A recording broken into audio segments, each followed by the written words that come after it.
For the next question, you'll have 90 seconds to respond, starting with Kelly, then John, then Kirsten. In preparation for this forum, we asked you to watch a clip from the Respond to Racism student panel. In the video, Anna Marie and I and other Lake Oswego students of color and other marginalized students shared our experiences and made recommendations. Which ideas from the video should the school board tackle, and how should it tackle them?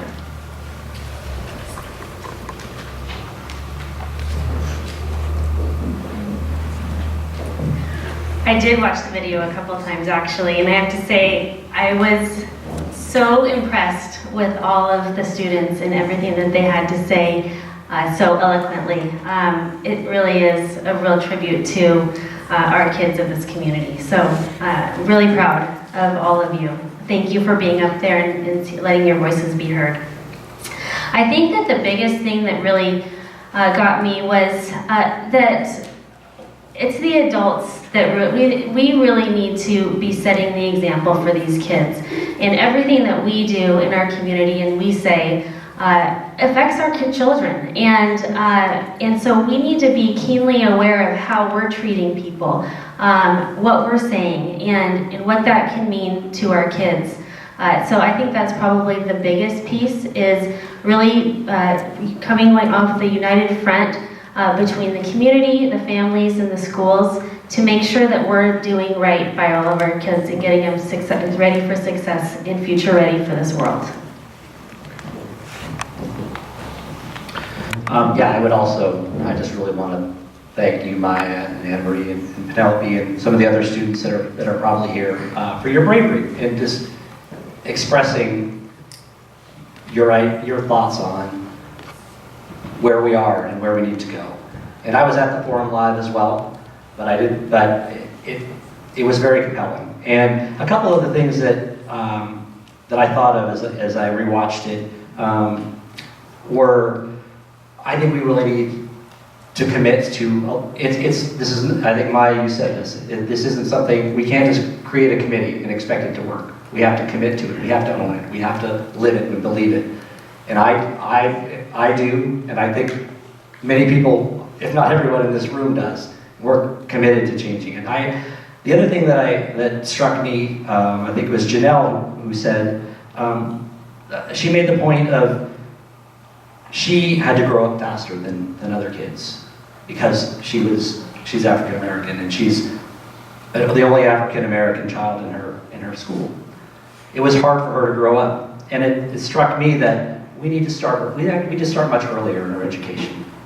And I thought, if these kids could design a curriculum or a program and come into the schools and go to our junior high and elementary kids and talk to them about these issues, I think it would have incredible meaning. And I think coming from kids and not just adults, you can see yourself. I know football players were coming into the elementary schools and they're gods to the kids, right?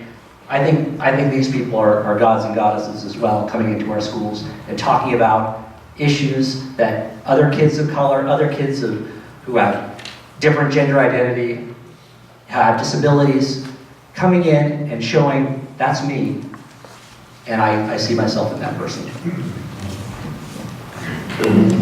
So excited to answer that question. I answered it early. But again, it was really moving, and everyone needs to see that and hear that, and we have to keep hearing that. And we need you all to guide us down that path, and we all need to be responsive and ready to jump on board and follow them.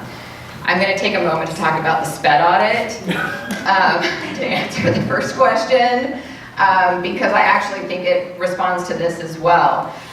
Presuming competence is one of the most important things that I got out of that SPED audit, and that is getting over our implicit biases, period, over what we see physically in each other every day, and to overthink that and presume competence in our students. It changes the whole game when we start knowing that they can do it versus starting by the assumption that they can't. And then I also would like to add that the special ed audit is a general education audit, and if we do that well, everyone wins, and we get these global-minded, brilliant, kind, big-hearted students because that's what we want. They can have awesome grades, and I know they're nervous about their AP test scores right now, but if we do not send them off into a world being open-minded with really big hearts, we are doing them a disservice.